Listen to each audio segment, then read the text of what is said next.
안녕하세요, 여러분. 오늘 여러분들과 함께할 이야기는 올해 73세의 한명자 씨가 자신의 재산을 둘러싼 아들과 며느리의 욕심에 맞서 자신의 삶을 되찾아가는 여정을 담고 있습니다. 인생의 새로운 출발을 결심한 한명자 씨가 내린 결단이 무엇인지 저와 같이 한명자 씨의 반전 있는 이야기 한번 들어보시겠어요?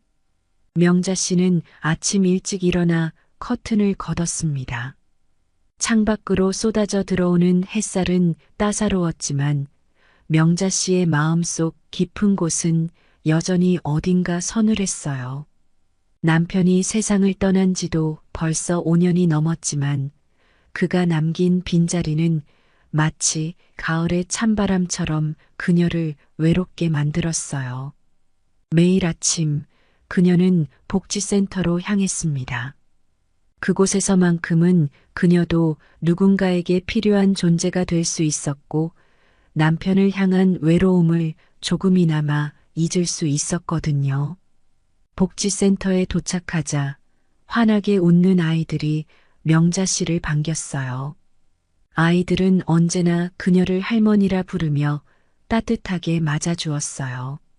그 아이들의 순수함은 명자 씨에게 잠시나마 위안을 줬어요. 명자 씨가 해주는 작은 일들이지만 아이들에게는 그것이 세상을 밝히는 빛처럼 느껴질 수 있다는 걸 알고 있었어요. 그래서 매일 아침마다 센터로 가는 길이 전혀 힘겹지 않았어요. 할머니, 오늘은 제 차례죠? 같이 그림 그릴 거예요? 아이의 작은 손이 명자 씨의 옷자락을 붙잡으며 물었어요. 명자 씨는 아이의 맑은 눈을 보며 따뜻하게 웃었어요. 그래, 오늘은 우리 지민이랑 같이 그림을 그려볼까? 그녀는 아이의 손을 부드럽게 잡아주었어요. 지민이는 활짝 웃으며 명자 씨의 손을 꼭 쥐었어요.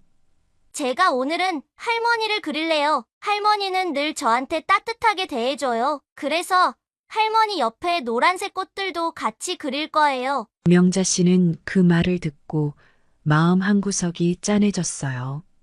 노란색, 따뜻함. 남편을 잃고 난 뒤 명자 씨는 스스로가 얼어붙은 사람이라고 생각했어요. 다시는 마음의 온기를 느끼지 못할 것만 같았어요. 하지만 이렇게 아이들과 함께하는 시간이 그녀의 얼어붙은 마음을 조금씩 녹이고 있었어요. 아이의 작은 손이 부지런히 움직이며 종이를 채워나가는 모습을 보면서 명자 씨는 속으로 웃었어요. 자신도 이런 때가 있었을까? 젊었을 적 아이들을 키우며 남편과 함께했던 그 소중한 시절이 떠올랐어요.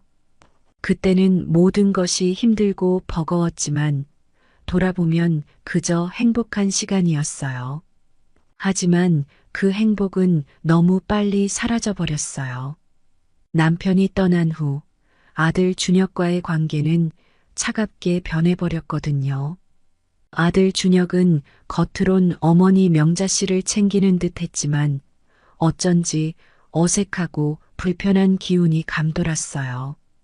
그 기운은 명자 씨를 더욱 고립시키고 혼자만의 시간에 갇히게 만들었어요. 그래서 명자 씨는 더욱 봉사활동에 매달렸어요.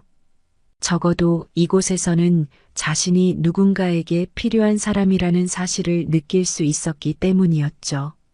최근 들어 준혁은 자꾸 어머니의 재산 이야기를 꺼냈어요.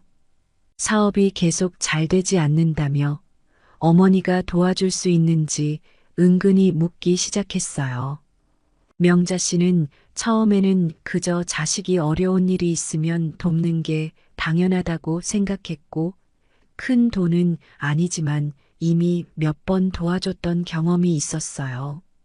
하지만 점점 명자 씨의 도움을 당연하게 생각하는 준혁의 말이 불편해지기 시작했어요. 남편과 평생 고생하며 어렵게 일궈온 재산을 이렇게 쉽게 넘길 수 있을까? 명자 씨는 남편과 함께 고생하며 모은 그 돈이 쉽게 허물어질까 두려웠어요. 엄마, 이번에만 도와주시면 다시는 도와달라는 말 안 꺼낼게요. 마지막으로 한 번만 부탁드려요. 준혁의 목소리가 귓가에 울렸어요. 그는 자주 이런 식으로 말을 꺼냈고 명자 씨는 그때마다 마음이 불편해졌어요. 아이들이 뛰어노는 소리가 그녀의 생각을 끊었어요. 다시 현실로 돌아온 명자 씨는 아이들에게 미소를 지으며 다가갔어요. 이곳에서만큼은 복잡한 생각을 내려놓고 단순한 기쁨을 느낄 수 있었어요.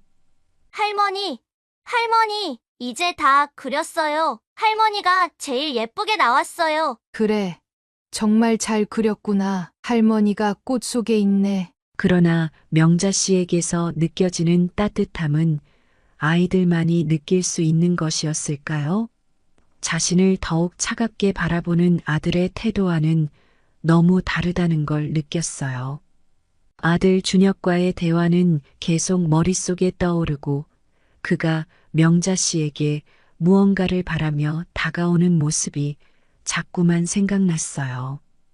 복지센터에서의 하루가 끝나갈 무렵 명자 씨는 그곳에서 자신을 기다리는 현실로 돌아가야 한다는 사실을 깨달았어요. 아들 준혁의 문제를 더 이상 외면할 수 없었어요. 그러나 그녀는 아직 결정을 내리지 못했어요. 남편이 있었다면 어땠을까요? 남편이 있었다면 준혁의 요구에 대해 더 단호하게 말할 수 있었을까요? 명자 씨가 집으로 돌아온 지 얼마 지나지 않아 아들 준혁이 전화를 걸어왔어요. 명자 씨는 전화를 받기 전에 한숨을 길게 내쉬었어요. 요즘 준혁이 자주 하는 전화의 목적은 늘 비슷했기 때문에 그녀의 마음은 점점 무거워지고 있었죠. 엄마, 진짜 마지막이라 생각하고 한 번만 더 도와주면 안 될까요? 사업이 아직도 많이 힘들어? 이번엔 좀 큰 기회가 왔는데 투자할 자금이 좀 더 필요해서요. 조금이라도 도와주면 안 될까요? 준혁의 목소리에는 분명한 기대감이 묻어 있었어요. 명자 씨는 고개를 저었어요. 남편과 함께 힘들게 모은 돈을 더는 이렇게 쉽게 내줄 수 없었어요. 아들 준혁이 사업에 몰두하는 것은 이해하지만 명자 씨는 남편이 없는 지금 더더욱 재산을 함부로 움직일 수 없다는 생각이 들었어요. 준혁아, 엄마한테 남아있는 재산을 너의 사업 자금으로 준다는 게 쉬운 일은 아니야. 내가 사업을 하는 것도 중요하지만 너희 아빠랑 엄마가 고생해가며 모은 이 돈은 단순히 돈 이상의 의미가 있어. 명자 씨는 조심스럽게 대답했어요. 준혁은 한동안 말이 없었어요. 어머니가 자신을 돕지 않으려 한다는 사실을 받아들이기 힘들었어요.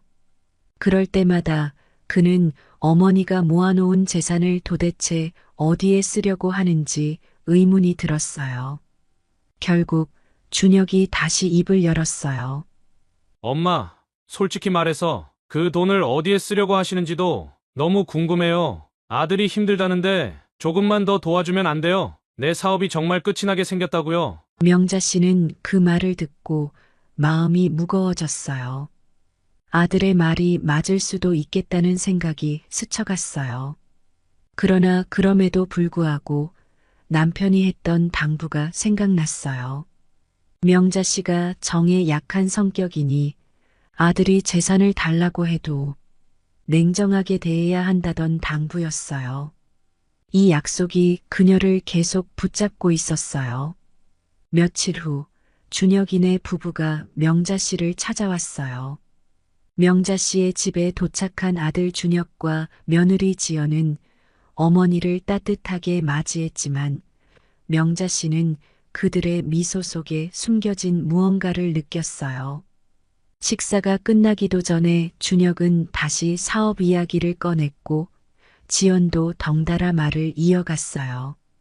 어머니, 사실 이번에 우리가 정말 큰 기회를 잡을 수 있을 것 같아요. 이번에 투자만 제대로 하면 크게 성공할 수 있고 어머니께도 도와주시는 것 이상으로 다시 갚을 수 있어요. 지연은 차분한 목소리로 어머니를 설득하려 했어요. 그녀는 남편인 준혁과 다르게 좀 더 이성적인 방식으로 접근했죠. 명자 씨는 숟가락을 내려놓고 조용히 그들의 말을 들었어요. 만약 사업이 실패하면 어떻게 할 거니? 엄마, 우리도 리스크가 있다는 건 알아요. 실패할 수도 있겠지만 성공할 확률이 훨씬 더 높아요. 어머니, 저희 정말 노력해왔는데 정말 여기서 포기하면 안 돼요. 어머니가 한 번만 도와주시면 그 다음에는 더 이상 부담드리지 않을게요. 명자 씨는 그들의 간절한 목소리에 마음이 흔들렸어요. 그날 저녁 명자 씨는 밤새 잠을 이루지 못했어요.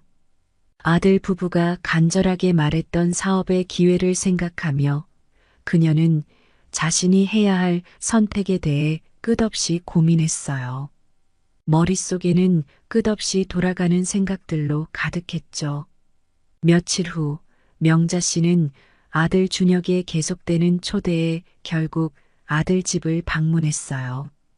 아들이 집에 초대하는 건 당연히 기뻐해야 할 일이지만 그 속내를 알고 있었기에 머뭇거려지는 게 사실이었던 명자 씨였죠.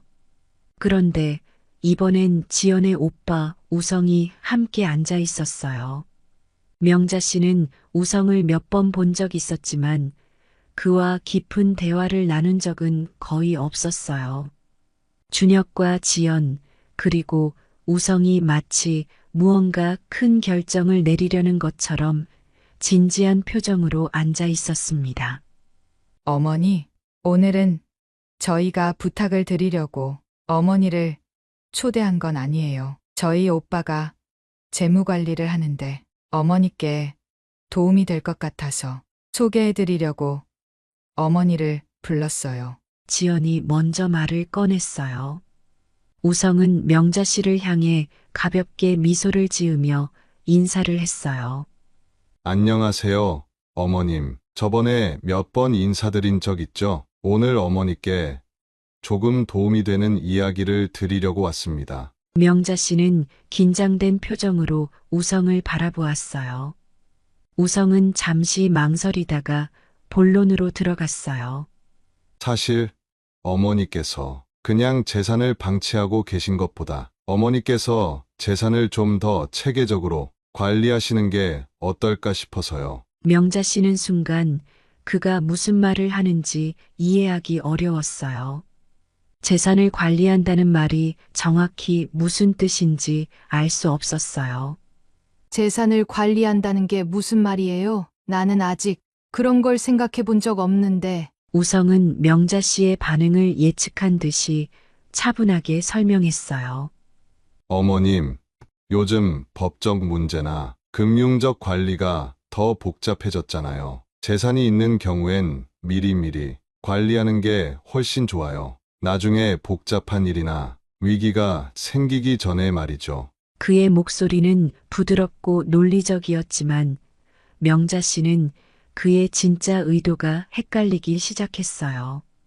마치 명자 씨를 위해서 하는 조언인 것처럼 들렸지만 그 말 속에 깔린 이익과 계획이 숨어 있는 것만 같았죠. 사실 이런 얘기는 별로 듣고 싶지 않네요. 나는 아직 내 재산을 건드리고 싶지 않아요. 남편과 함께 어렵게 모은 돈이에요. 명자 씨의 목소리에는 약간의 불안감이 스며들었어요. 알아요, 어머님. 그런데 계속 미루시다 보면 더 나쁜 상황이 올 수도 있어요. 어머님이 지금이라도 재산을 관리하셔야 어머님께서도 나중에 불편한 일이 없으실 거예요. 우성은 계속해서 논리적인 척 명자 씨를 설득하고 싶어 했고 차분히 그의 계획을 설명했어요. 어머님, 재산을 관리하지 않고 그냥 두면 나중에 세금 문제라든지 여러 가지 복잡한 상황이 생길 수 있어요. 지금 준혁이도 도움을 받아야 하는 상황이고 만약 잘 풀리게 되면 어머님께서도 빌려준 돈보다 더 큰 돈을 받으실 수도 있으니까요. 노후를 대비하려면 돈이 많아서 나쁠 건 없잖아요. 결국 내 돈을 노리고 하는 얘기군. 명자 씨는 화가 나는 걸 억지로 참고 최대한 침착하게 대답했어요. 우성은 살짝 미소를 지으며 고개를 가로저었어요. 듣기 불편하셨다면 죄송하지만 제가 드린 조언은 정말 어머님을 위한 거라는 걸 알아주세요. 그의 말을 들으니 명자 씨는 더욱 불안했어요. 그는 자신을 돕는 것처럼 말하고 있지만 결국 준혁과 지연을 도와줘라는 얘기였거든요. 다음 날도 아들 준혁은 서둘러 어머니의 집으로 향했어요. 준혁의 사업은 점점 더 깊은 수렁으로 빠지고 있었고, 이제는 누군가의 금전적인 도움 없이는 더 이상 버틸 수 없는 상황이 되어버렸죠. 그의 머릿속에는 미래에 대한 온갖 걱정과 불안이 가득했어요. 어머니 집 앞에 도착한 준혁은 잠시 주저했어요.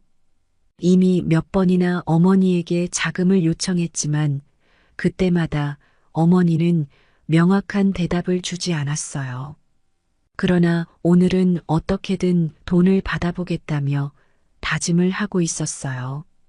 오늘은 어떻게든 어머니가 날 도와주시게 만들 거야. 이번만 도와주시면 다시 일어설 수 있어. 그는 깊게 숨을 들이마신 후 문을 두드렸어요. 명자 씨는 조용히 문을 열었고 준혁을 보며 긴 한숨을 내쉬었어요. 준혁의 얼굴은 초췌했고 그에게서 풍기는 기운은 절박함으로 가득 차 있었어요. 엄마, 저 왔어요. 잠깐 얘기 좀 할 수 있을까요? 준혁은 최대한 침착한 목소리로 물었지만 그 속엔 간절함이 묻어났어요.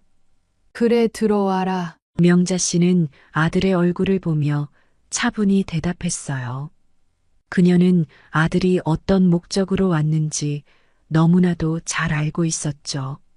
하지만 오늘은 그에게 무언가 결정을 내리기로 마음먹은 날이었어요.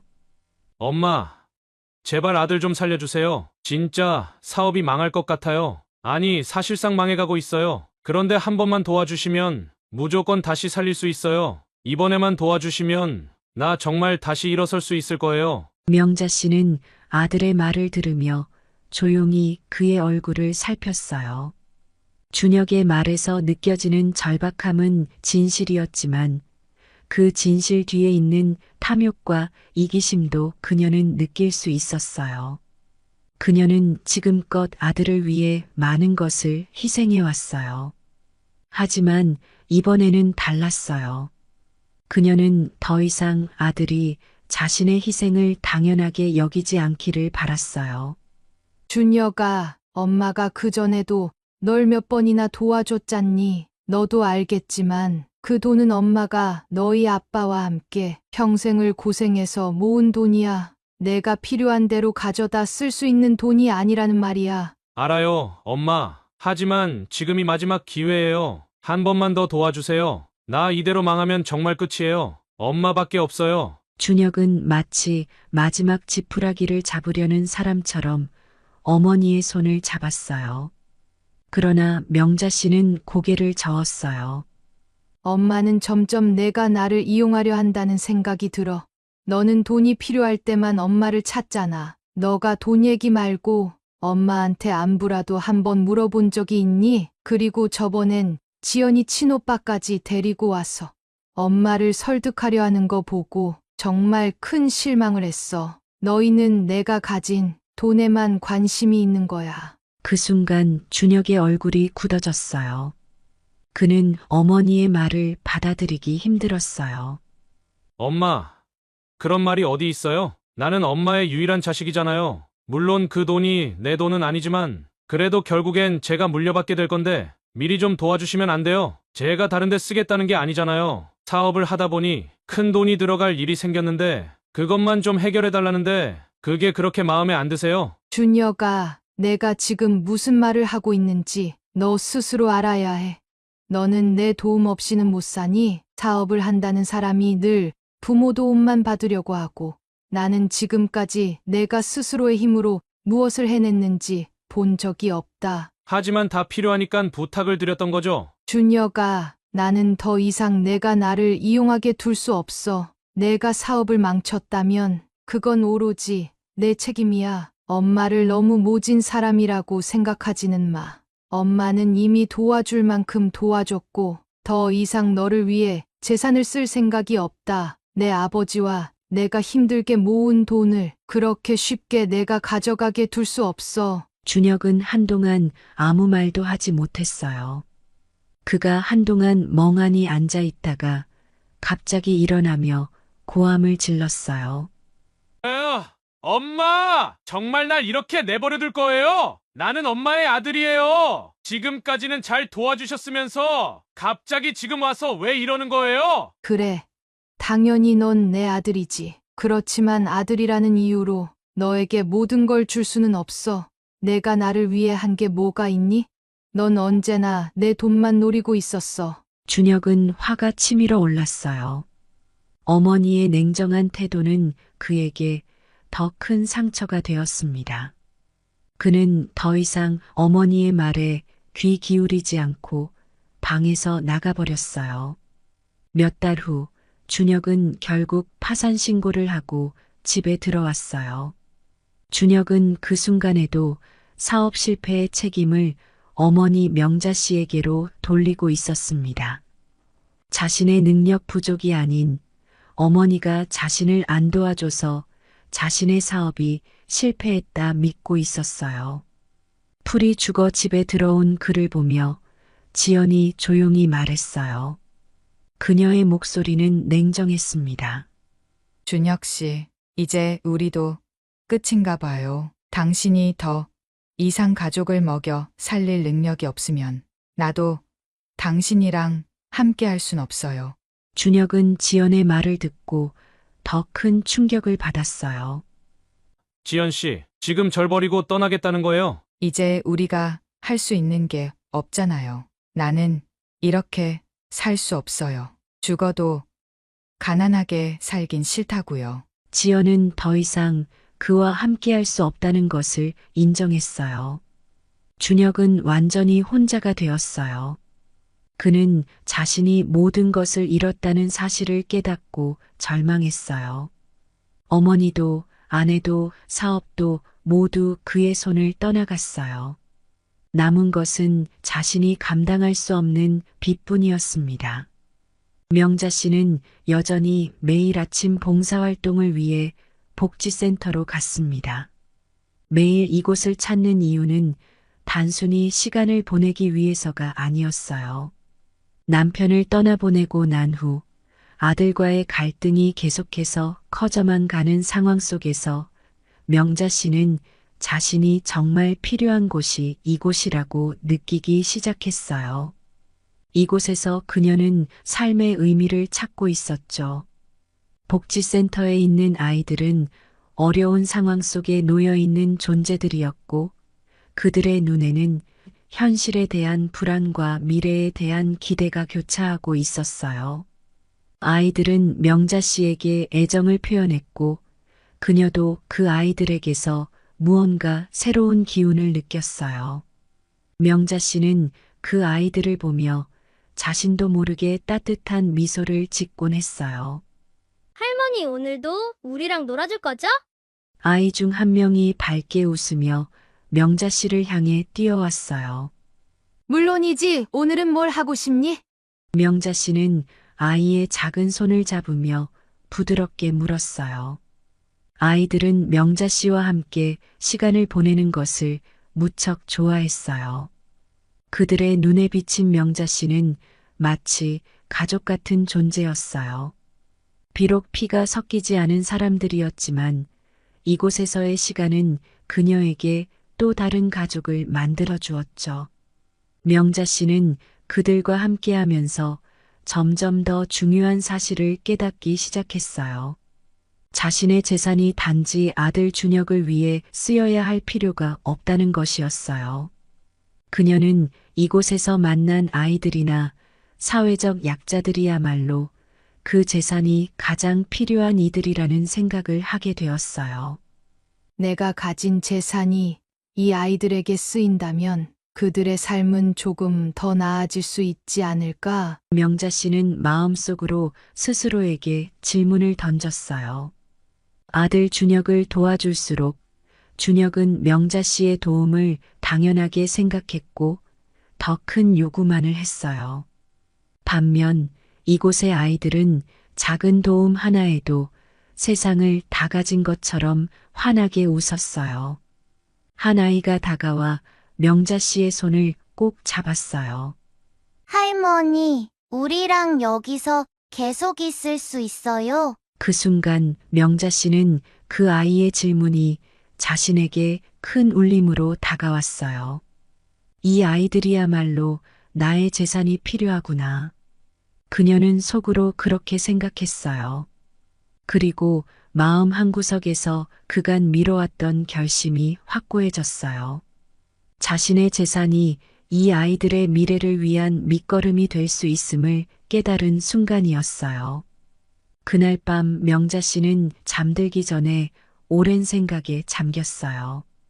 아들 준혁과 지연이 그토록 원했던 재산이 그들의 손이 아닌 진정으로 도움이 필요한 사람들에게 쓰여야 한다는 확신이 점점 더 커져갔어요. 재산이란 것이 단지 가족을 위해 쓰여야 하는 것은 아니지. 명자 씨는 그런 깨달음을 얻었어요.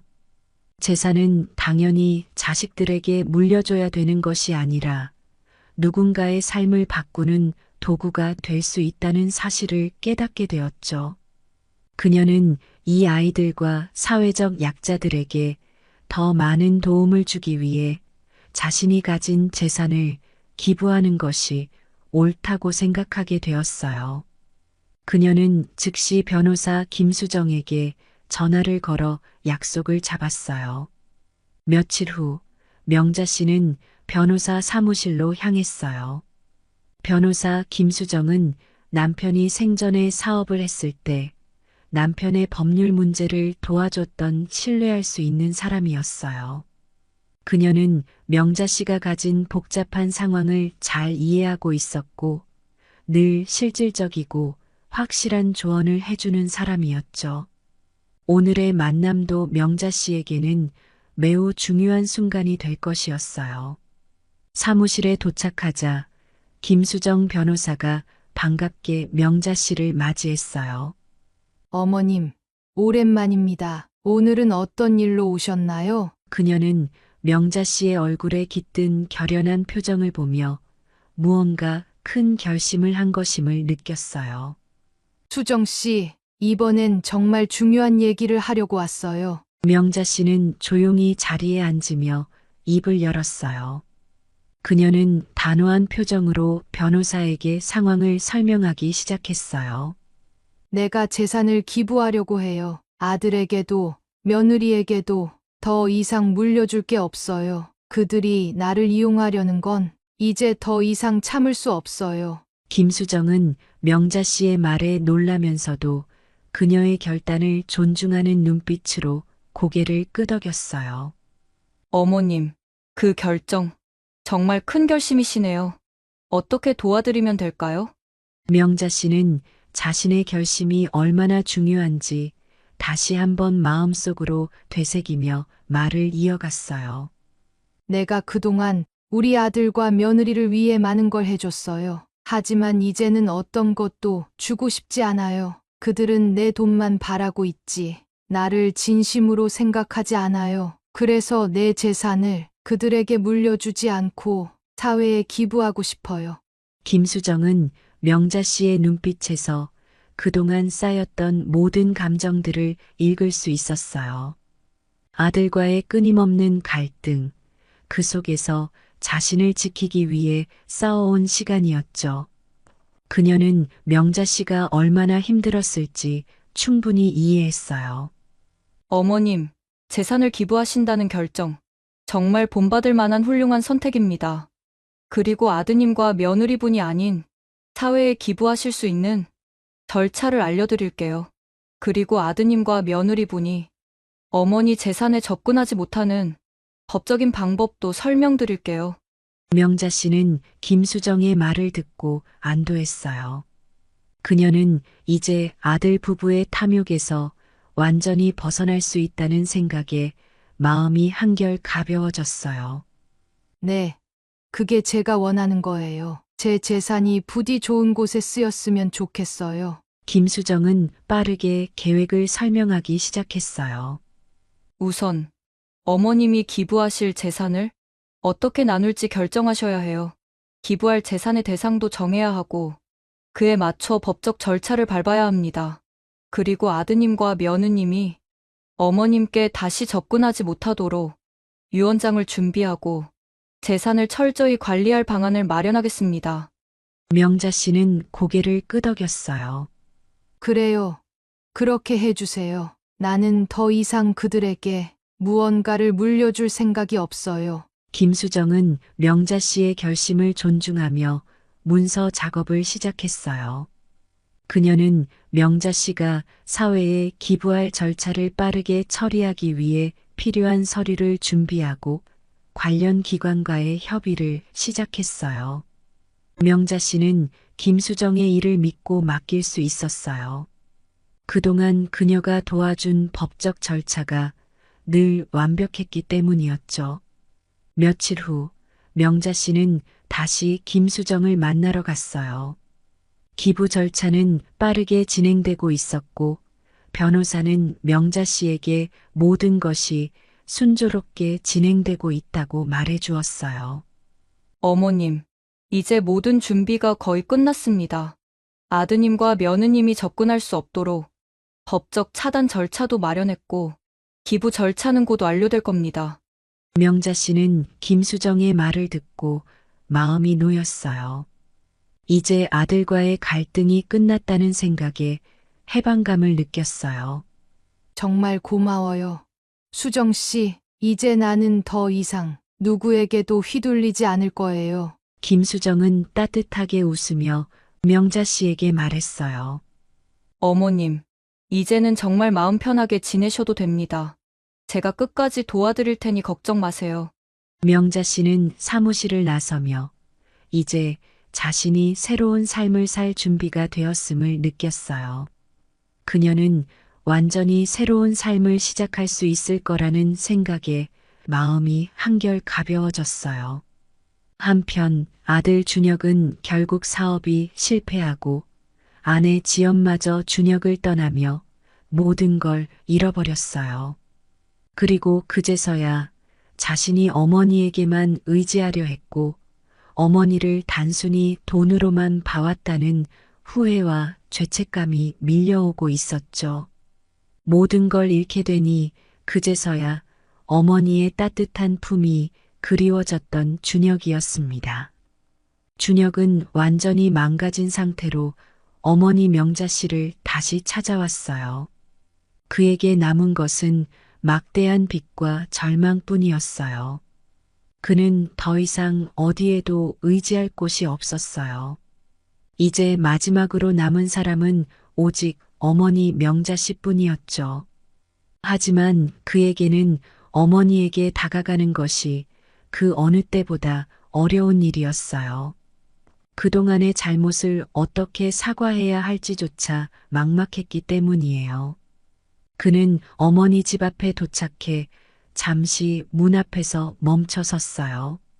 한때는 그가 늘 돌아올 수 있는 안식처였지만 지금은 그가 더 이상 환영받지 못할 곳이라는 것을 본능적으로 알고 있었죠.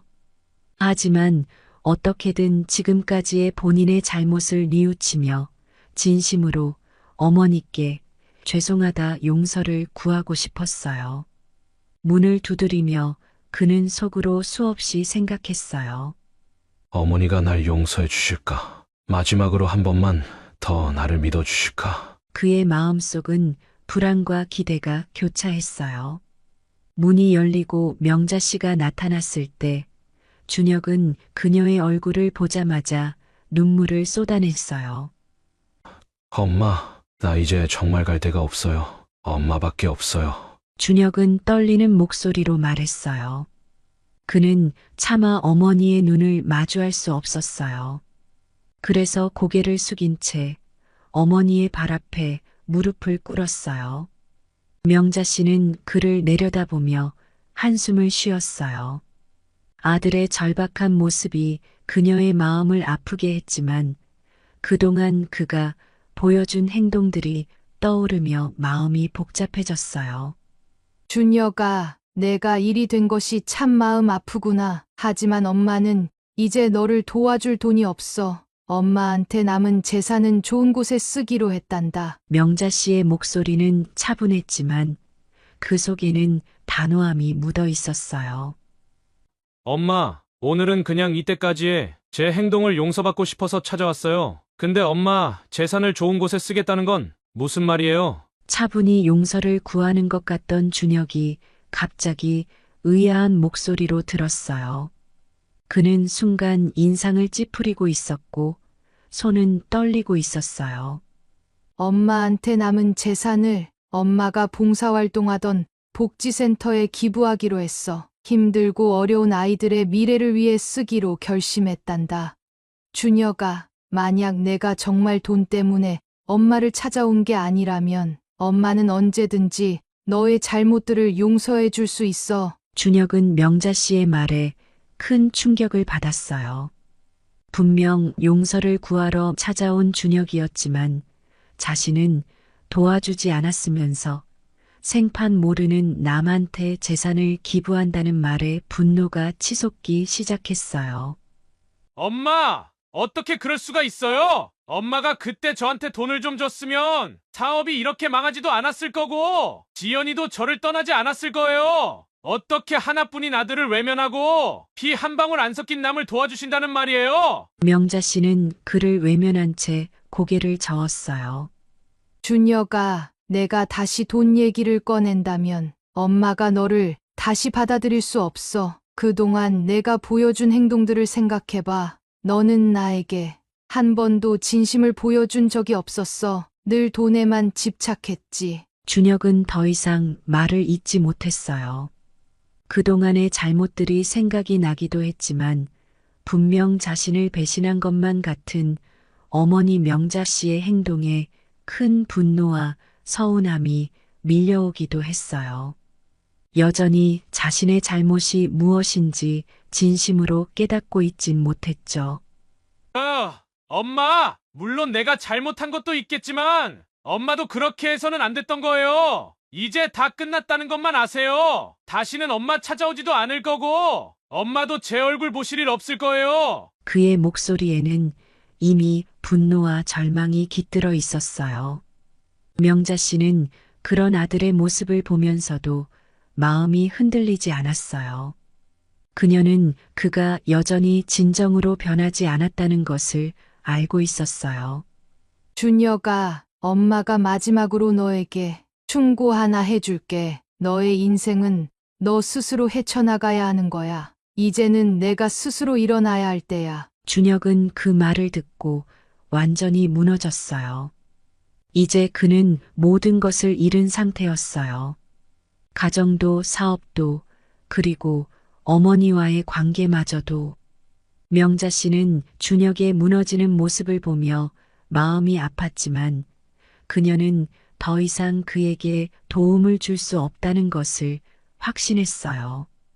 그는 한때 그녀의 소중한 아들이었지만 그가 보여준 탐욕과 배신은 그녀의 마음을 아프게 만들 뿐이었어요. 준혁은 모든 희망을 잃은 채 어머니의 집을 떠나야만 했어요. 그는 더 이상 돌아올 수 없는 문 앞에 서서 한동안 멍하니 서 있었어요.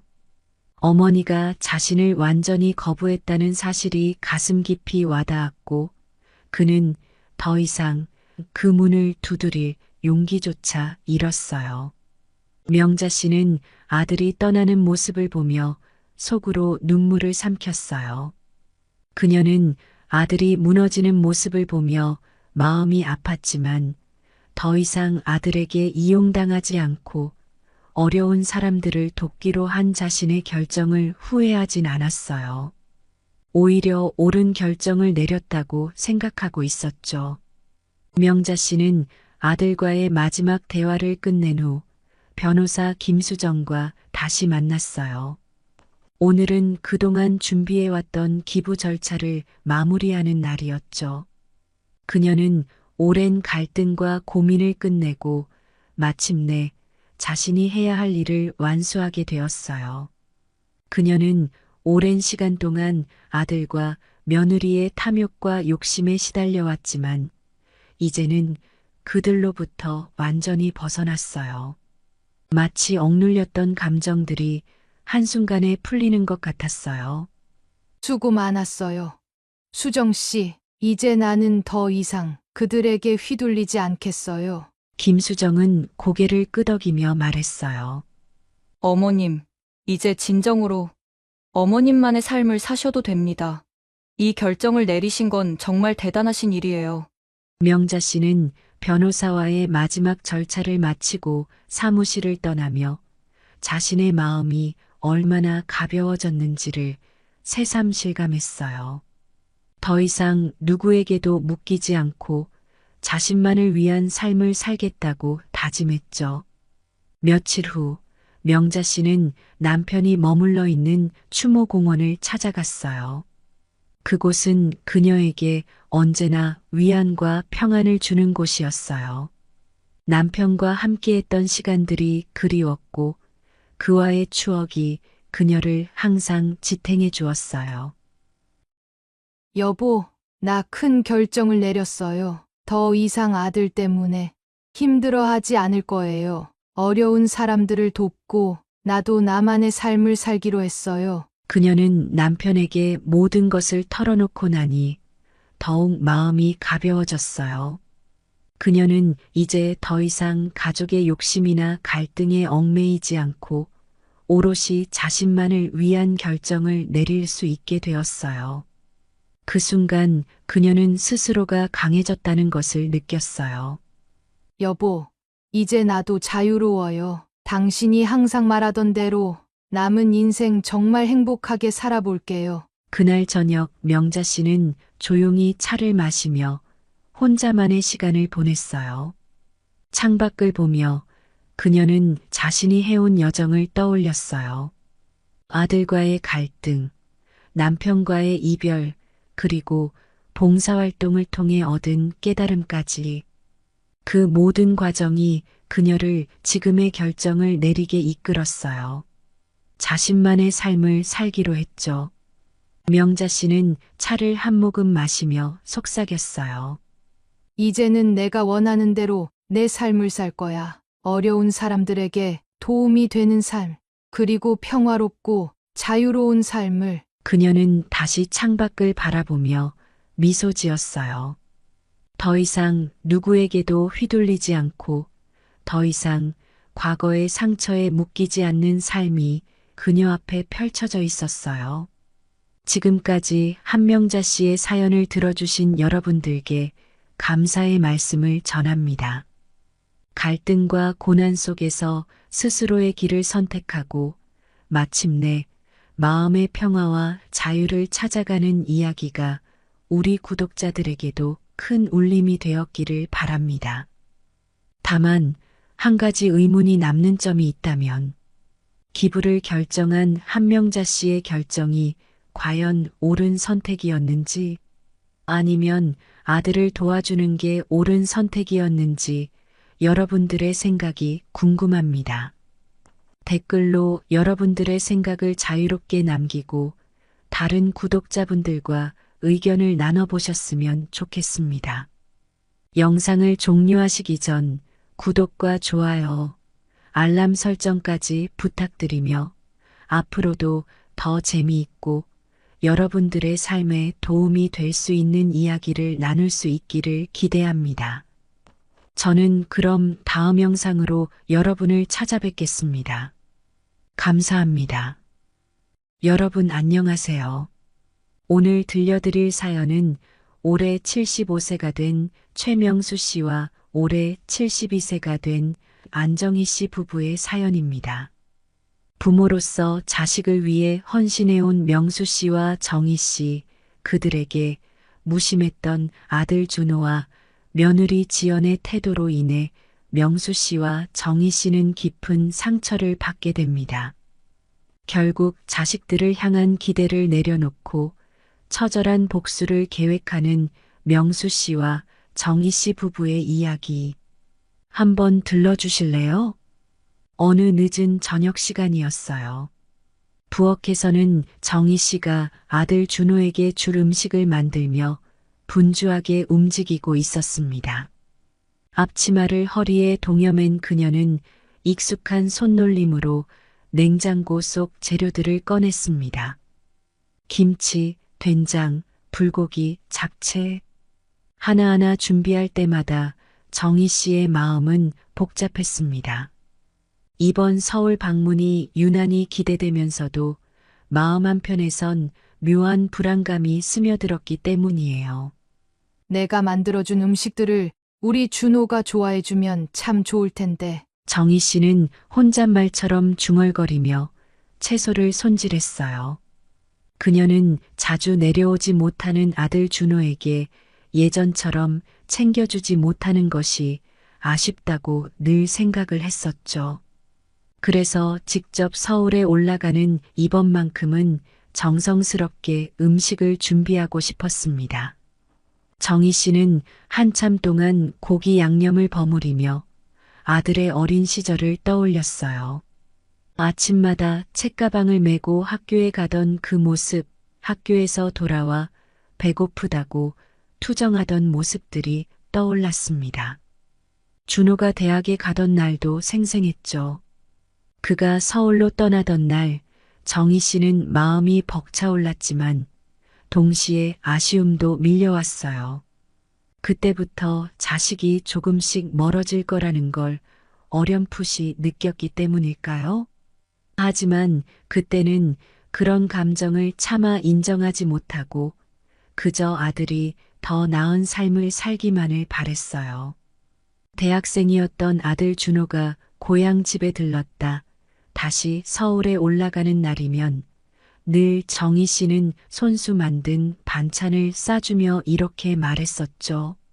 준호야, 다시 서울 올라가서도 공부 열심히 하고 항상 잘 챙겨 먹어야 해.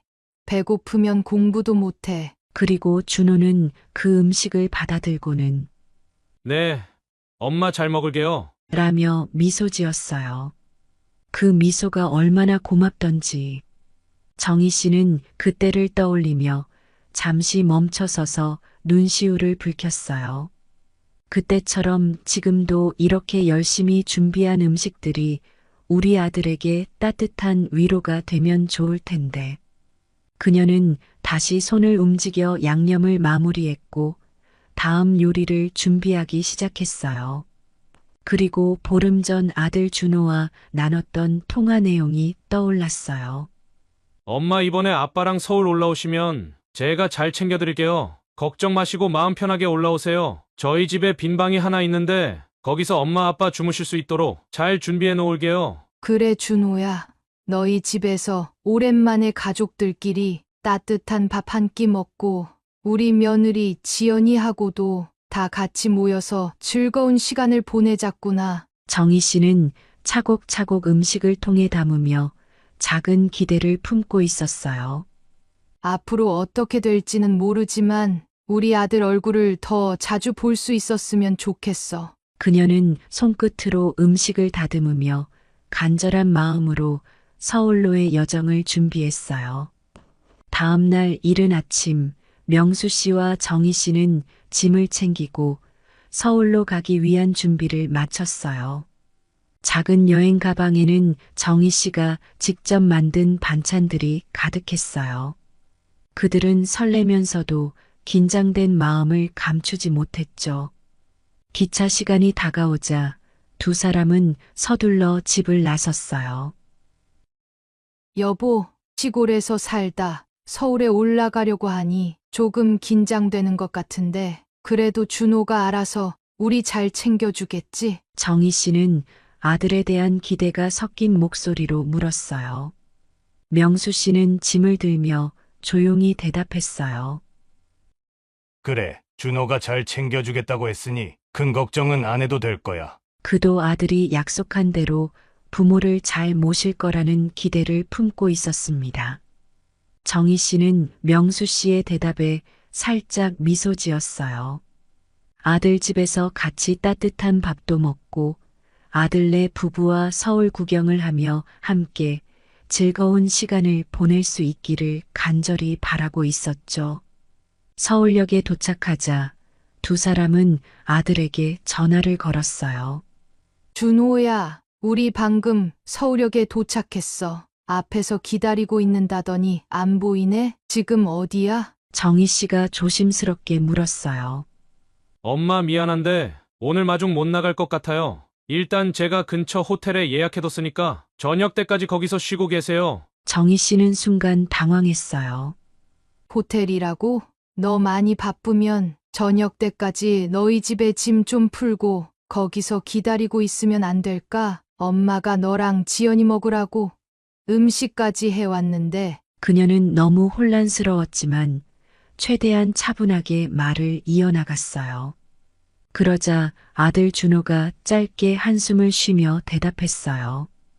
음식을 해왔다고요? 그런 말 없으셨잖아요. 지금 집이 좀 복잡해요. 호텔도 깨끗하고 괜찮으니까 거기서 그 음식들 드시면서 쉬고 계세요. 저녁에 제가 찾아갈게요. 정희 씨는 그 말을 듣고 잠시 말을 잃었어요. 그녀는 아들이 부모를 호텔로 보낸다는 것에 깊은 실망을 느꼈고 아들 먹으라고 힘들게 준비한 음식을 남편과 둘이 먹고 치우라고 하니 큰 좌절감이 몰려왔죠. 아니, 너희 먹으라고 엄마가 힘들게 준비했는데. 그녀의 마음속에 묵직한 서운함이 밀려왔어요. 그러나 그녀는 아들의 바쁜 사정을 이해하려 애쓰며 겨우 대답했어요. 전화를 끊고 난 후 정희 씨는 명수 씨에게 어색한 미소를 지었어요. 준호가 호텔을 예약해뒀대. 오늘은 거기서 하루 자야 하나 봐. 명수 씨는 말없이 고개를 끄덕였어요. 감정 표현을 잘 못하는 명수 씨였지만 막상 그 말을 들으니 서운함이 밀려왔어요. 그래, 뭐 준호도 사정이 있겠지. 요즘 젊은 사람들은 집에서 손님 맞는 걸 어려워한다고도 하더라고. 준호도 그런 거겠지. 두 사람은 무거운 발걸음으로 택시를 타고 호텔로 향했어요. 하지만 준호가 예약해뒀다고 한 곳은 호텔이라기보다는 오래된 모텔에 가까웠어요. 간판이 깜빡깜빡하는 모텔 입구 앞에서 정희 씨는 한동안 말을 잇지 못했어요. 모텔 주위에는 유흥가가 자리 잡고 있었고 거리 곳곳에는 벌써부터 술에 취한 사람들이 비틀거리며 지나가고 있었어요. 여기가 호텔이라고. 정희 씨는 남편을 향해 조심스럽게 물었어요. 그녀는 준호가 정말 여기로 보낸 게 맞는지 의심스러웠어요. 그녀가 상상했던 호텔과는 너무도 다른 곳이었죠. 명수 씨는 입구를 바라보며 한숨을 내쉬었어요. 오늘 하루만 자면 되니깐. 그는 아내를 위로하려 애썼지만 그의 목소리에도 실망감이 묻어나왔어요. 방에 들어서자 정희 씨는 방 안가득 배긴 담배 냄새에 얼굴을 찡그렸어요. 오래된 침대와 낡은 가구들이 눈에 들어왔지만 그녀는 아무 말도 하지 않았어요. 대신 조용히 짐을 내려놓고 한숨을 내쉬며 침대 끝에 앉았어요. 그래도 서울까지 올라왔는데 조금만 더 신경 써주지. 정희 씨는 작은 목소리로 중얼거렸어요. 명수 씨는 조용히 창밖을 바라보며 대답했어요. 그는 아내를 위로하려 했지만 속으로는 자신도 이 상황이 불편했어요. 저녁이 되자 준호가 드디어 명수 씨와 정희 씨를 찾아왔어요. 그러곤 짧은 인사만 건넨 채 명수 씨와 정희 씨를 모텔 근처의 국밥집으로 안내했습니다. 정희 씨는 아들을 마주한 자리에서 억지로 미소를 지으며 국밥을 떠먹었어요. 어색한 침묵 속에서 준호의 무관심한 태도는 그녀에게 너무나 큰 상처였지만 그 상처를 굳이 말하지 않으려 했어요. 식사가 끝이 나고 정희 씨는 고향에서부터 챙겨온 직접 만든 음식들을 아들 준호에게 건넸어요. 준호야, 너가 좋아하는 음식들 엄마가 만들어 왔거든. 지연이랑 같이 먹어봐.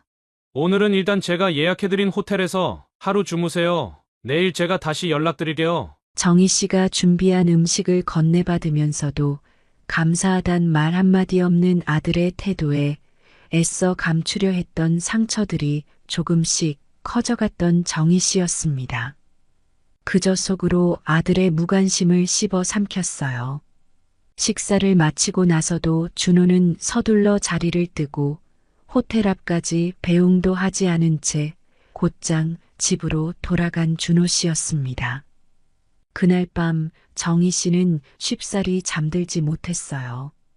모텔 밖에서 들려오는 소음은 그녀의 불안을 더 자극했고 그녀는 서울까지 왔는데 라는 생각이 머릿속을 맴돌았어요. 이들이 맞이한 첫날은 그렇게 씁쓸한 기분으로 끝나고 말았어요. 서울에서의 둘째 날 아침이 밝았어요. 명수 씨와 정희 씨는 여전히 모텔에 찌든 담배 냄새와 낡은 시설 속에서 하루를 맞이했어요. 어젯밤 제대로 잠들지 못한 두 사람의 얼굴에는 피곤함이 가득했어요. 그러나 그들은 오늘만큼은 아들 준호가 부모를 잘 챙겨주리라는 작은 기대를 품고 있었어요. 정희 씨는 근처 식당에서 남편 명수 씨와 아침 식사를 하면서 말없이 아들의 전화를 기다렸어요. 오늘은 토요일이니 준호가 우리를 어디로든 데리고 가겠지? 그녀는 속으로 조용히 기도했어요. 하지만 시간이 흐를수록 준호에게서 전화는 오지 않았어요. 그녀는 답답한 마음을 참을 수 없어 먼저 전화를 걸기로 결심했어요.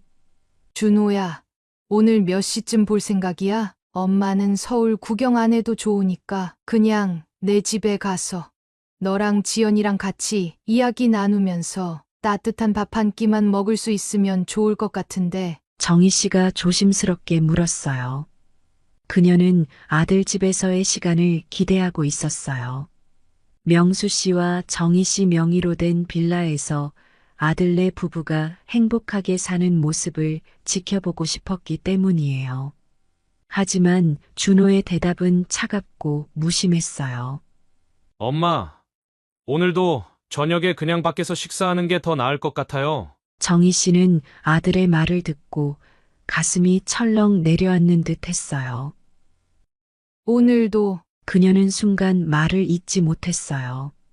마음속에서 밀려오는 서운함과 실망감이 그녀를 무겁게 짓눌렀지만 아들의 무심한 태도를 이해하려 애쓰며 겨우 대답했어요. 그래 알겠어. 그럼 몇 시쯤 올 생각이니? 결국 준호는 전날과 마찬가지로 부모를 모텔 근처에 있는 똑같은 국밥집으로 안내했어요. 전날과 똑같은 장소였어요. 어제도 그곳에서 허기진 배를 채웠던 명수 씨와 정희 씨는 또다시 그곳에서 아들과 식사를 하게 될 줄은 꿈에도 몰랐죠. 아들이 바쁘다 생각하고 부모가 이해해야겠지. 하지만 어제보다도 더 말이 없던 준호 씨였어요. 식사 자리 내내 아무런 말도 하지 않은 채 국밥 한 그릇을 비우곤 짧게 인사만 남기며 서둘러 일어났어요. 그를 붙잡고 싶었던 정희 씨였지만 그저 아들의 뒷모습을 바라보며 입술을 깨물었죠. 준호가 떠난 후 명수 씨와 정희 씨는 국밥집에 앉아 한동안 말을 잇지 못했어요. 서로의 표정에서 더 이상 말하지 않아도 서로의 기분을 알 수 있었어요. 두 사람은 그날의 만남이 너무도 짧고 아들의 태도가 서운했지만 그 불편함을 굳이 드러내지 않으려 했어요. 정희 씨가 침묵을 깨고 먼저 조용히 입을 열었어요.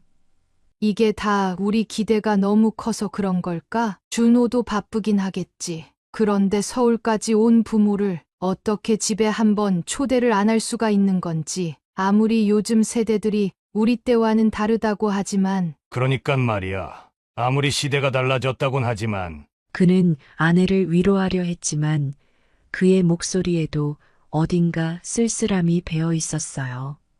두 사람은 다시 호텔로 돌아가야 한다는 생각에 발걸음이 무거워졌어요. 그날 저녁 다시 모텔 방으로 돌아온 두 사람은 더 이상 기대를 걸지 않기로 결심했어요. 명수 씨는 침대에 앉아 창밖을 바라보고 있었고 정희 씨는 결국 참았던 감정을 남편에게 털어놓았어요. 여보, 아무리 봐도 오늘 준호 그렇게까지 바빠 보이진 않던데 이젠 우리가 귀찮은 걸까? 집에 초대받아서 같이 따뜻한 밥 한 끼 정도는 먹을 수 있을 줄 알았는데 이것도 내 기대가 컸던 걸까? 명수 씨는 아내의 말을 들으며 조용히 대답했어요. 뭐 준호도 나름대로 이유가 있겠지. 그는 억지로 아내 정희 씨를 위로해 보려 했지만 그 말이 위로가 되지 않는다는 걸 스스로도 알고 있었어요. 둘째 날 밤이 그렇게 지나가고 있었어요. 명수 씨와 정희 씨는 서울에서의 마지막 날인 내일은 온 가족이 모여 식사를 함께 하기로 했으니 그 시간만을 기다리고 있었어요. 그리고 서울에서의 마지막 날 저녁이 되어 명수 씨와 정희 씨는 삼겹살집으로 향했어요. 삼겹살집은 아들 준호가 예약해 놓은 곳으로 어느 동네에나 있는 평범한 식당이었어요. 하지만 두 사람에게는 오랜만에 가족들과 함께하는 자리가 그 어느 곳보다 특별하게 느껴졌어요. 그리고 딸 유나와 사위가 원주에서 서울까지 온다는 소식은 정희 씨에게 작은 희망을 주었어요. 그래도 유나가 사위를 데리고 온다니 우리 딸만큼은 부모 생각을 잊지 않았구나. 정희 씨는 명수 씨에게 말하며 아들 준호와의 갈등을 잠시 잊으려 했어요. 명수 씨도 딸과의 만남에 조금은 기대를 걸고 있었어요. 온 가족이 오랜만에 모이는 자리인 만큼 오늘은 그나마 좀 나은 저녁이 될 거야. 그는 아내를 위로하면서도 마음속 깊은 곳에서는 아들 준호와의 긴장감이 아직 가라앉지 않았음을 느끼고 있었어요. 잠시 후 유나와 사위가 가게에 도착했어요. 유나는 밝은 표정으로 부모님을 맞이했고 사위도 상냥하게 인사를 건넸어요. 엄마, 아빠. 원주에서 오느라 조금 늦었네요. 그래도 이렇게 다 같이 모이는 자리라서 오늘 꼭 오고 싶었어요. 유나는 부모님을 반갑게 안으며 서울까지 온 기쁨을 전했어요. 정희 씨는 딸의 밝은 모습에 기쁨을 느끼며 말했어요. 유나야, 멀리서 와줘서 고맙다. 이렇게 다 같이 모일 수 있어서 엄마는 정말 기쁘구나. 정희 씨의 얼굴에는 오랜만에 환한 미소가 떠올랐어요. 사위도 차분한 미소를 지으며 부모님께 인사를 드렸고 네 사람은 식사를 시작할 준비를 했어요. 하지만 아들 준호는 여전히 도착하지 않았어요. 시간이 지나면서 정희 씨는 초조해졌고 명수 씨도 조용히 시계를 바라보며 아들을 기다렸어요. 약속 시간이 한참 지나서야 아들 준호와 며느리 지연이 약속 장소인 삼겹살집에 도착했어요. 준호는 무심한 얼굴로 부모님에게 짧게 인사했고 지연도 형식적인 미소를 지으며 인사를 건넸어요. 좀 늦었네요. 준호는 전혀 미안한 기색 없이 말하며 자리에 앉았어요.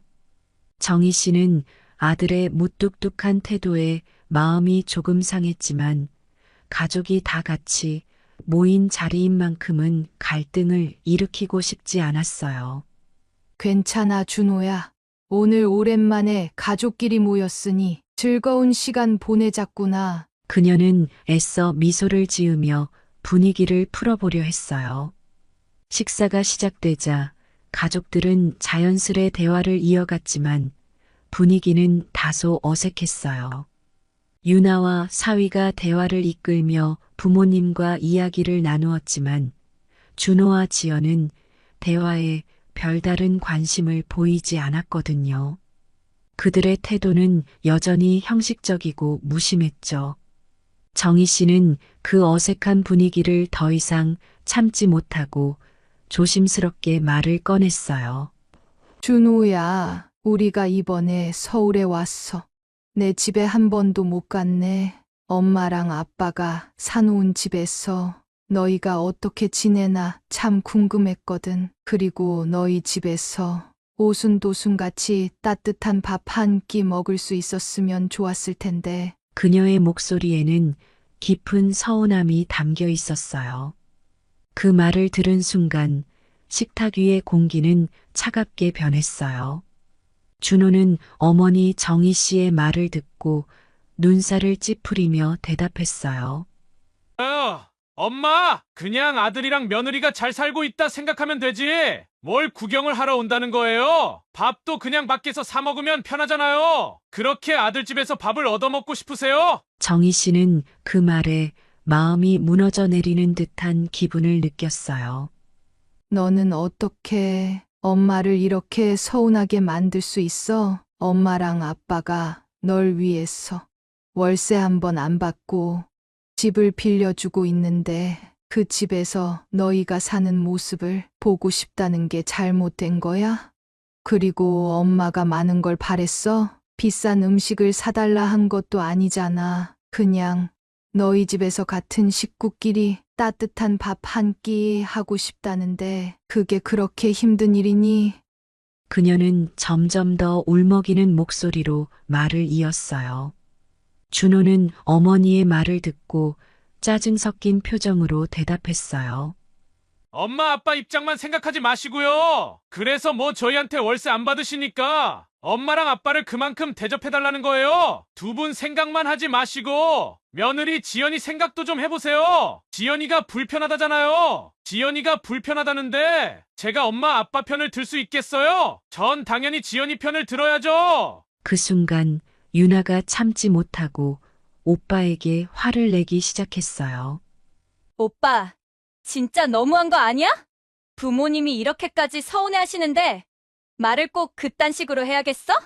엄마 아빠한테 따뜻한 밥 한 끼 대접하는 게 그렇게 어려운 일이야? 유나는 오빠의 무심한 태도에 분노를 감추지 못했어요. 준호는 동생의 말에 더 화가 나서 반박했어요. 야, 최유나. 그럼 네가 오늘 엄마랑 아빠 데리고 원주로 가면 되겠네. 나한테 이래라 저래라 하지 말고 네가 엄마 아빠 모시고 가면 될 거 아니야. 남매의 말다툼은 점점 격해졌고 사위가 두 사람을 말리려 했어요. 사위는 차분하게 중재하려 했지만 이미 분위기는 걷잡을 수 없이 격해지고 있었어요. 정희 씨는 더 이상 참을 수 없었어요. 그녀는 몰려오는 서러움에 그만 눈물을 터뜨리고 말았어요. 우리가 이렇게까지 힘들게 살아오면서 준호 너한테 모든 걸 바쳤는데 이젠 우리를 이렇게 대하는구나. 서울까지 왔는데 집에 초대 한번 못 받고 정말 너무한 거 아니니? 그녀의 울먹이는 목소리는 가족들 모두에게 큰 충격을 주었어요. 유나는 오빠를 노려보며 더 이상 말을 잇지 못했고 사위도 그저 침묵으로 분위기를 지켜봤어요.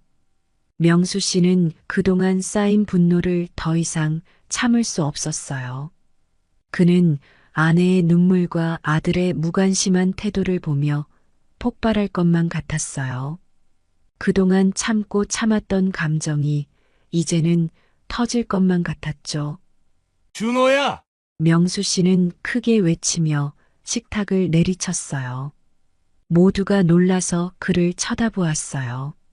너 우리가 이렇게까지 희생하면서 널 위해 모든 걸 해왔는데 이젠 우리를 아예 부모 취급도 안 하는구나. 우리가 너를 위해 어떻게 살았는지 생각해 본 적이나 있어? 준호는 아버지의 분노에 놀랐지만 여전히 차가운 표정으로 대답했어요. 아버지, 그러면 뭐, 그만큼 해줬으니까, 뭐 이 정도 보상은 받아야 된다. 그런 생각이세요? 명수 씨는 아들의 무책임한 대답에 더 큰 분노를 느꼈어요. 우리가 너한테 뭘 큰 걸 바랬다고 그러는 거냐? 그저 너희 집에서 밥 한 끼 먹자는 게 그렇게 큰 기대였어? 너희가 엄마랑 아빠를 이렇게 대하는 건 정말이지 너무한 거 아니냐? 그의 목소리는 떨렸고 그 안에 담긴 실망과 분노는 너무나 컸어요.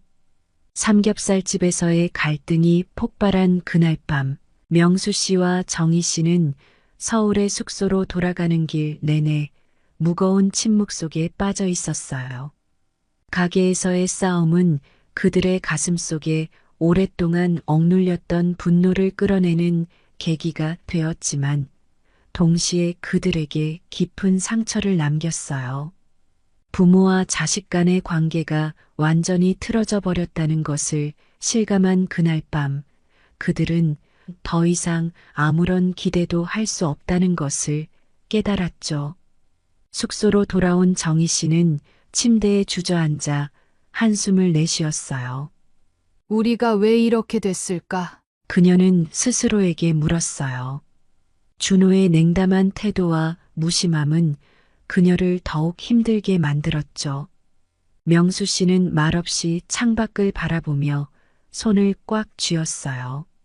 이제 그냥 참고만 있을 순 없겠어. 준호에게 이제껏 월세 한 번 안 받고 노후 대비용으로 사놨던 빌라를 내줬던 게 아무런 의미가 없다는 사실을 깨달았을 때 명수 씨는 더 이상 참을 수 없었어요. 여보, 어떻게 하려고? 정희 씨가 남편의 말을 듣고 고개를 들었어요. 우리가 그동안 준호한테 너무 많은 걸 내줬어. 이대로 당하고만 있을 순 없다고. 명수 씨의 목소리에는 단호함이 담겨 있었어요. 그는 준호와의 관계가 이제 완전히 끝났다는 것을 받아들이고 있었어요. 서울에서 내려오는 기차 안에서 정희 씨는 무겁게 내려앉은 마음으로 창밖을 바라보고 있었어요. 눈앞에 펼쳐진 풍경이 빠르게 지나갔지만 정희 씨의 머릿속에는 그동안 준호와 지연에게 희생해온 수많은 시간들이 떠올랐어요. 우리가 이렇게까지 했는데 돌아온 건 이런 대접일 수밖에 없었던 걸까? 그녀는 속으로 생각했어요. 그들이 준호를 위해 얼마나 많은 것을 희생했는지 생각할 때마다 가슴이 답답하고 억울한 마음이 끓어올랐습니다. 하지만 이번엔 달랐습니다. 이제는 더 이상 아들에게 어떤 기대도 하지 않겠다는 결심을 굳혔습니다. 그동안 정희 씨는 늘 아들 준호와의 밝은 미래를 꿈꿔왔어요. 그런데 그런 기대가 잘못된 것이었고 그저 헛된 희망이라는 것을 이번 서울 방문을 통해 뼈저리게 느꼈어요. 준호는 더 이상 우리를 부모라고 생각하지도 않는구나. 그녀는 아들을 향한 실망감에 가슴이 찢어지는 듯 했어요. 그들이 준호에게 해준 모든 것들이 이제는 더 이상 가치가 없다는 것을 실감하게 된 순간이었어요. 이젠 우리를 위해서 살아야 해. 정희 씨는 마음속으로 결심을 다졌어요. 아들 내외가 그들을 더 이상 존중하지 않기 때문에 그들에게 더 이상 무언가를 줄 필요도 없다는 생각이 들었어요.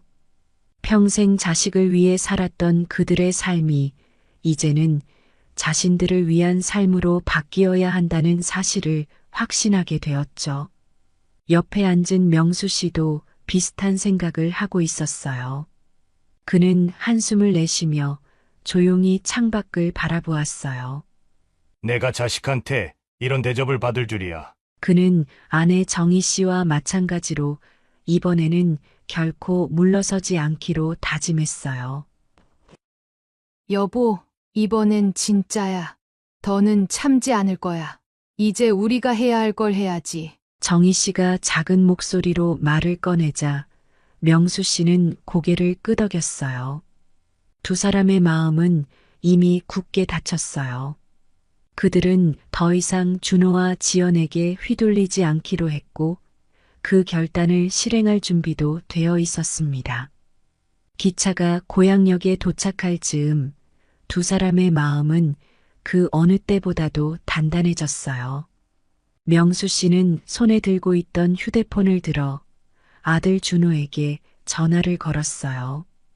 전화를 걸기 전에도 그는 여러 가지 생각이 머릿속을 스쳐 지나갔어요. 그동안 준호에게 얼마나 많은 기대를 했고 얼마나 많은 실망을 했는지, 그리고 이번엔 그 기대와 실망을 끝내야 한다는 생각이 그를 더 단호하게 만들었죠.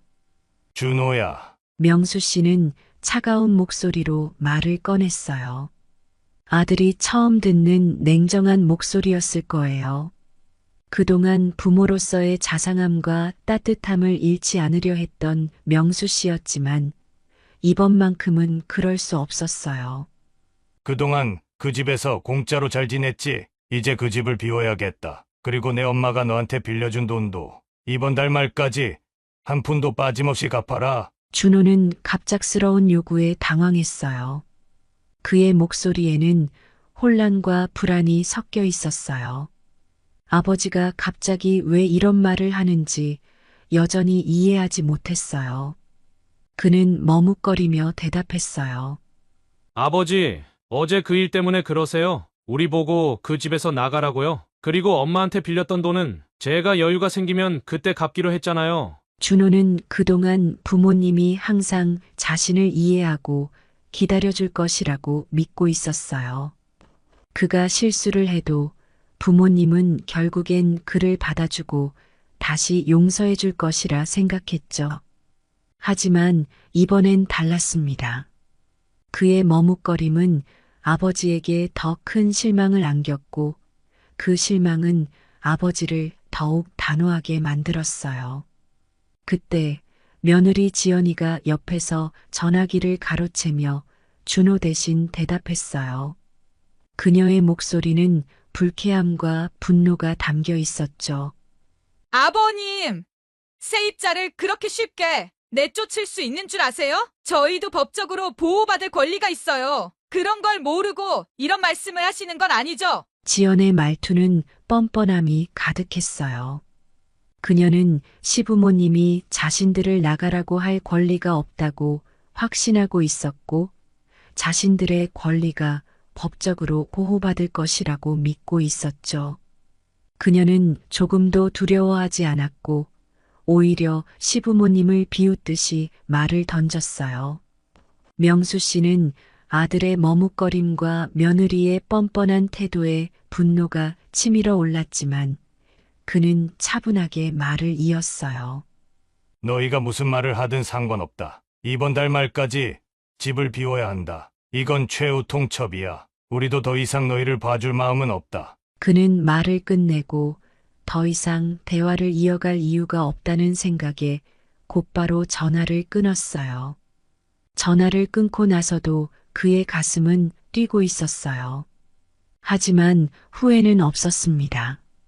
그가 해야 할 말을 했고 이제는 더 이상 자식들의 요구에 휘둘리지 않겠다는 결심을 지킬 것이었죠. 정희 씨도 남편의 결심에 전적으로 동의했어요. 그녀는 남편이 준호와의 통화를 끝낸 후 여보 잘했어. 이젠 우리가 준호랑 지연이를 위해 더는 희생할 필요가 없어. 라고 말하며 남편의 손을 잡았습니다. 전화가 끊긴 후 준호와 지연은 한동안 말없이 서 있었어요. 준호는 상황이 심각해졌다는 것을 느끼고 있었어요. 하지만 지연은 여전히 뻔뻔한 태도를 유지했어요. 그녀는 준호에게 이렇게 말했어요. 아버님이 진짜로 우리를 쫓아내겠어? 그냥 겁주는 거잖아. 세입자를 그렇게 쉽게 내보낼 수 없다는 건 아버님도 잘 아실 텐데. 며칠이 지나고 명수 씨와 정희 씨는 시내에 있는 변호사 사무실을 찾았어요. 그들은 이미 결심을 굳힌 상태였고 더 이상 자식들에게 끌려다니지 않겠다는 생각뿐이었어요. 시내로 향하는 차 안에서 두 사람은 아들이 처음 결혼했을 때를 떠올렸어요. 그때만 해도 모든 것이 희망적이었고 그들은 아들 부부를 위해 많은 것을 희생했죠. 하지만 그 희생이 이제는 후회로 변한 상태였습니다. 변호사 사무실에 도착하자 변호사는 두 사람의 이야기를 차분히 들었어요. 명수 씨는 상황을 자세히 설명했죠. 우리 아들이 서울에 있는 집에서 새들어 살고 있습니다. 그 집이 이제 필요해서 나가라고 말했는데 아들 내외가 나가질 않겠다고 하네요. 우리도 더는 기다릴 수 없어서 법적 조치를 생각하고 있습니다. 변호사는 그들의 이야기를 듣고 나서 차분히 고개를 끄덕였어요. 실거주 목적으로 세입자를 내보낼 수 있는 방법이 있습니다. 먼저 내용 증명을 보내 공식적으로 퇴거를 요구해야 하고 이후에 법적인 조치를 취하면 될 것 같습니다. 명수 씨와 정희 씨는 변호사의 말을 듣고 곧바로 행동에 나섰어요. 변호사는 준호와 지연에게 퇴거를 요구하는 내용 증명을 작성하고 발송했어요. 이 문서에는 그들의 인내심이 한계에 다다랐음을 알리는 메시지가 담겨 있었죠. 이달 말까지 집을 비워주셔야 합니다. 더 이상 연장은 없습니다. 만약 이를 어길 시 법적 조치가 진행될 것입니다. 며칠 후 준호는 그 봉투를 열어 내용 증명을 읽었죠. 그의 눈에 들어온 문구는 너무도 단호하고 명확했어요. 그동안 부모님이 자신들을 봐줄 것이라고 생각했지만 이제는 부모님이 더 이상 그들의 요구를 들어주지 않을 것이라는 걸 실감했어요. 하지만 지연은 여전히 여유로운 목소리로 대답했어요. 걱정하지 마. 그것도 그냥 우리 겁주려고 하는 거야. 우리가 용서를 빌게 만들려는 거라고. 아버님께서 무슨 수로 우리를 쫓아내시건데? 우리가 월세 안 내고 있었다 하더라도 얼마든지 계약 재연장할 수 있어. 지연의 말투는 여전히 뻔뻔했어요. 그녀는 자신들이 법적으로 보호받을 것이라고 확신하고 있었고 부모님이 정말로 그들을 쫓아내지 못할 것이라고 생각했어요. 말은 그렇게 했지만 내심 불안했던 며느리 지연이었어요. 결국 그들은 변호사 사무실을 찾아갔어요. 변호사에게 상황을 설명하자 변호사는 조심스럽게 대답했어요. 부모님이 실거주 목적으로 퇴거를 요구하신다면 그 요구는 법적으로 정당합니다. 결국엔 집을 비워주셔야 할 가능성이 큽니다. 이 말을 듣는 순간 준호와 지연의 얼굴은 하얗게 질렸어요. 두 사람은 그동안 자신들이 보호받을 것이라 생각했지만 이제는 그게 쉽지 않다는 걸 깨달았어요. 변호사의 말에 더 이상 말을 잇지 못한 채 자리를 떴습니다. 그로부터 몇 달 후 준호와 지연은 평소처럼 일상적인 저녁을 보내고 있었어요. 저녁을 먹고 난 후 준호는 아내와 함께 거실에서 TV를 보고 있었죠. 그동안 머릿속에서 떠나지 않던 불안감이 조금씩 커져가는 것을 느꼈었지만 결국 아무 일도 일어나지 않았다고 생각했어요. 몇 차례 아버지로부터 문자가 왔지만 차마 자식을 진짜 쫓아내진 못하고 있다고 생각했거든요. 어쨌든 부모님이 보내온 내용 증명이긴 하지만 그저 경고일 뿐이었다고 생각했어요. 그들은 계속해서 상황을 대수롭지 않게 여겼고 그냥 시간이 지나면 이 일도 아무렇지 않게 흘러갈 거라고 생각하고 있었어요.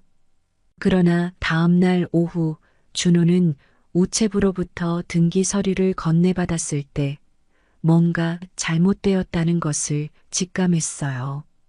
손이 떨리는 가운데 봉투를 열었고 그 안에는 법무법인에서 온명도 소송 통지서가 들어 있었습니다. 그리고 준호가 정희 씨로부터 빌려갔던 돈에 대한 채무독촉 통지서도 함께 들어 있었어요. 눈앞에 보이는 서류들의 단어들이 그의 시야에서 희미해질 정도로 충격적이었어요. 이건 진짜야. 준호는 조용히 중얼거렸어요. 그동안 그가 머릿속에서 부정해왔던 두려움이 한꺼번에 현실로 다가왔습니다. 더 이상 머릿속에서 회피할 수 없었고, 이제야 상황의 심각성을 완전히 이해하게 되었죠. 지연은 여전히 무언가를 말하려고 했지만, 이번엔 준호의 목소리에서 느껴지는 절망감이 그녀를 막았습니다. 준호의 얼굴은 창백했고 그의 말투는 더 이상 버틸 수 없다는 것을 암시하고 있었죠. 그동안 부모님에게 해왔던 무관심과 경멸적인 행동들이 이제 현실로 되돌아왔다는 것을 깨달은 준호는 자신의 마음 깊은 곳에서 밀려오는 후회와 죄책감에 휩싸였습니다. 며칠 후 준호와 지연은 다시 그들의 일상으로 돌아가려 했지만 마음 한구석에는 커다란 부담이 자리 잡고 있었어요. 그들은 조금씩 짐을 싸기 시작하기도 했지만 여전히 마음속 깊은 곳에는 부모님이 자신들을 용서해주고 마지막으로 한 번 더 기회를 줄지도 모른다는 희망이 남아 있었습니다. 그날 밤 준호는 잠자리에 들기 전 아버지에게 마지막으로 전화를 걸기로 결심했습니다. 한 번 더 기회를 받기 위해서는 용서를 구하는 방법밖에 없다고 생각했습니다. 아들이 싹싹 빌며 용서를 구하면 차마 그걸 거절하진 못할 거라 생각하고 있었죠. 준호는 전화를 걸며 떨리는 목소리로 말을 꺼냈어요. 아버지, 저희가 정말 잘못했어요. 저희가 너무 어리석었던 것 같아요. 제발 한 번만 더 봐주세요. 명수 씨는 조용히 아들의 말을 들으며 한참 동안 대답하지 않았어요. 아들의 목소리에서 느껴지는 절박함과 후회가 명수 씨의 마음을 흔들었지만 그는 이미 그동안 너무 많은 기회를 주었다는 사실을 알고 있었어요. 이미 늦었다, 준호야. 명수 씨는 단호한 목소리로 대답했어요. 내가 우리에게 줬던 상처를 생각해봐라. 더 이상 너를 믿을 수가 없어. 준호는 간절하게 다시 한번 간청했어요. 아버지, 제발 이번 한 번만 용서해 주세요. 다시는 실망시키지 않겠습니다. 하지만 명수 씨의 목소리에는 흔들림이 없었어요. 그는 아들의 말을 듣고도 더 이상 마음을 열지 않기로 결심한 상태였어요. 이제 너에게 줄 기회는 없다. 너희는 그 집에서 나가야 하고 너희 엄마 돈도 갚아야 돼. 소송 걸기 전까지 모든 걸 해결하면 차마 소송까진 걸지 않으마. 그게 우리가 너희에게 줄 마지막 기회다. 준호는 그 말에 더 이상 말을 잇지 못한 채 무겁게 전화를 끊었어요. 그 순간 그는 부모님과의 관계가 완전히 끝났음을 깨달았어요. 그가 부모님을 무시하고 그들의 사랑을 당연하게 여겼던 모든 행동들이 이제 그에게 되돌아온 것입니다. 더 이상 부모님에게 기대할 수 없다는 사실이 준호에게는 너무도 큰 충격이었죠. 그날 밤 준호는 지연과 함께 조용히 짐을 싸기 시작했어요. 그들의 마음속에는 깊은 상실감과 후회가 가득 차 있었지만 이제는 돌이킬 방법이 없다는 것을 알고 있었어요. 짐을 싸면서도 그들은 아무 말도 하지 않았어요. 그들의 침묵 속에는 서로에 대한 원망, 그리고 자신들 스스로의 선택에 대한 후회만이 얽혀 있었습니다. 그동안 자신들이 당연하게 여겨왔던 부모님의 사랑과 기대가 이제는 완전히 끊어졌다는 사실만을 직시할 뿐이었습니다. 지금까지 명수 씨와 정희 씨 부부의 사연을 들어주신 여러분들께 감사의 인사를 전합니다. 명수 씨와 정희 씨는 비록 자식들과의 관계에서 깊은 상처를 입었지만 그 상처를 딛고 자신들의 삶을 다시금 찾아가는 결심을 했습니다. 자식을 위한 삶이 아닌 이제는 자신들을 위한 삶을 선택한 그들의 이야기가 우리에게 많은 생각을 남깁니다. 명수 씨와 정희 씨가 여러분들께 하고 싶은 말이 하나 있다고 합니다. 혹시나 자신들의 결정이 맞는 건지 잘못된 건지 여러분들의 생각을 듣고 싶다고 하시네요. 혹시 잘못됐다는 의견이 많으면 지금이라도 아들과 며느리를 용서하고 소송을 취하하겠다고 합니다. 명수 씨와 정희 씨의 결정이 옳은 건지 틀린 건지 여러분들의 생각을 댓글로 한 번씩 남겨주시면 감사하겠습니다. 그리고 영상을 종료하시기 전 구독, 좋아요 한 번씩 꼭 부탁드리며 저는 다음 영상으로 여러분을 찾아뵙겠습니다. 감사합니다.